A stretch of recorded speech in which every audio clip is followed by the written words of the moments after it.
What's going on, folks? I'm here at DynoWorks.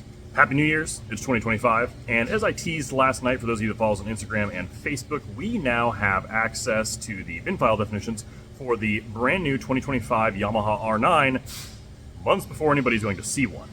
I can't say how or where I got my hands on a R9 ECU, but I did, and sent over to our friends over at Wolch Racing to go ahead and add binfile definition support for the stock ECUs. We are providing some tuning for some other folks out there that, again, I just simply can't discuss at the moment.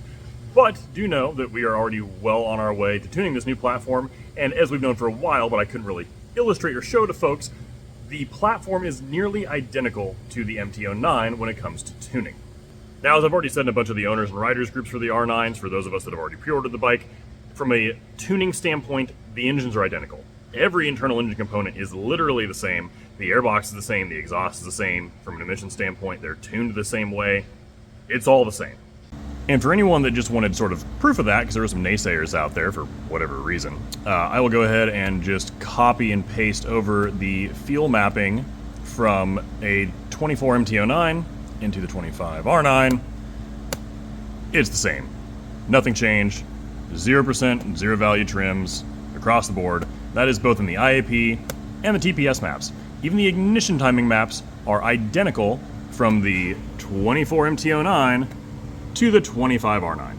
Now, there are a few very slight differences in the ECU, and I was a little surprised to see this on the stock ECU side of things.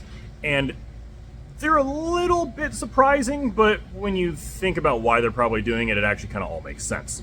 And what I'm talking about here is in the throttle-by-wire mapping. So say I grab second gear, which on the MT-09 is the one that everybody knows is being ridiculously restricted.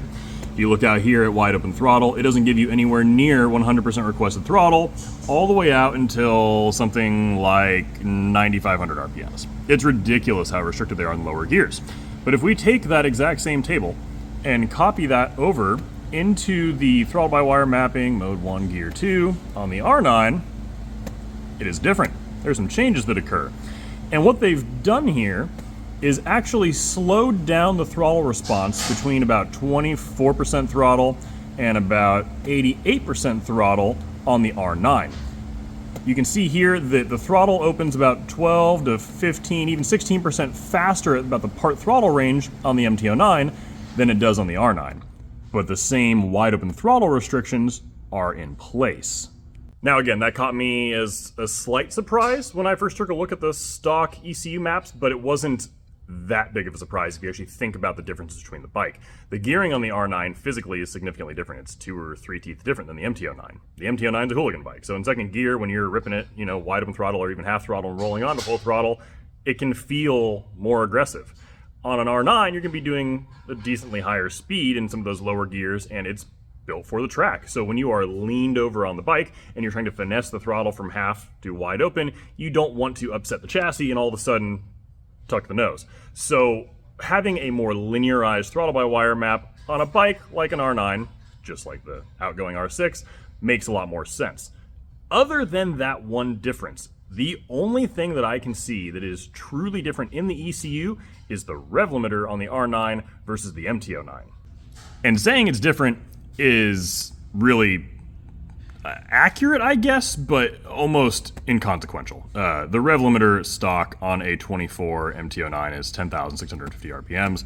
The rev limiter on the 25 R9 is currently set to 10,600 RPMs. So you're talking about a 50 RPM difference, which just doesn't matter. And on the 4th gen CP3s that we've already been tuning, which again, simply can't discuss much more than that, we're already pushing nearly 12,000 RPMs, like within 100 RPM of 12,000 RPMs, with current early designs of aftermarket cams, intakes, headwork, etc., etc. So the stock valve train is more than capable of taking more revs, but with the stock cams and power curve, you simply don't need more because the power is already flattened off and is falling off well before the stock rev limiter. Now, a lot of folks, and I'm sure some of their less educated tuners out there, are probably thinking, holy crap, that means we can just take the mapping from the MT-09 and roll it over into the R9. That's great. Wrong. The exhaust systems for the R9 are going to be different. I can tell you right now, from personal experience, that the MT-09 exhaust systems do not fit on the R9s without some modification. The mounting points in the brackets are simply different. Period. End of story. I've also talked to several exhaust manufacturers that are going to be redesigning exhaust systems, preferably some longer, higher mount systems, for the R9 that are not available for the MT-09, and they will require significantly different fuel mapping than the shorter systems that are currently prevalent and really what everybody wants to see on the MT-09s. The longer systems make more power and a more consistent torque curve, so that's what the teams are going to be using on the race bikes for Super Sport, both at the world level and at Moto America. And while the stock airboxes may be the same, I can, again, tell you from personal experience, I have seen them, that there are Ram airboxes currently in development and already on some bikes out there that, again, will require completely different fuel mapping than the stock airbox on the current MT-09 and what comes on the stock R9. So could you, in theory, carry over some of the fuel mapping that has been developed for an MT-09 with a stock airbox and one of the MT-09 exhaust systems on an R9? Sure. I'm sure a couple people out there will do that, but most folks will probably just wait for the properly developed exhaust systems for the R9, so not having to home make and cobble together some kind of bizarre bracket just to get the thing to actually sit properly on the bike. And again, for now, that's about all I can share. I wish I could say more, but I simply can't. Just know that we are already well into the stock ECUs on the R9s. I can now show that to you guys thanks to our friends over at Woolwich Racing. Big thumbs up to those guys for getting that turned around for me so quickly.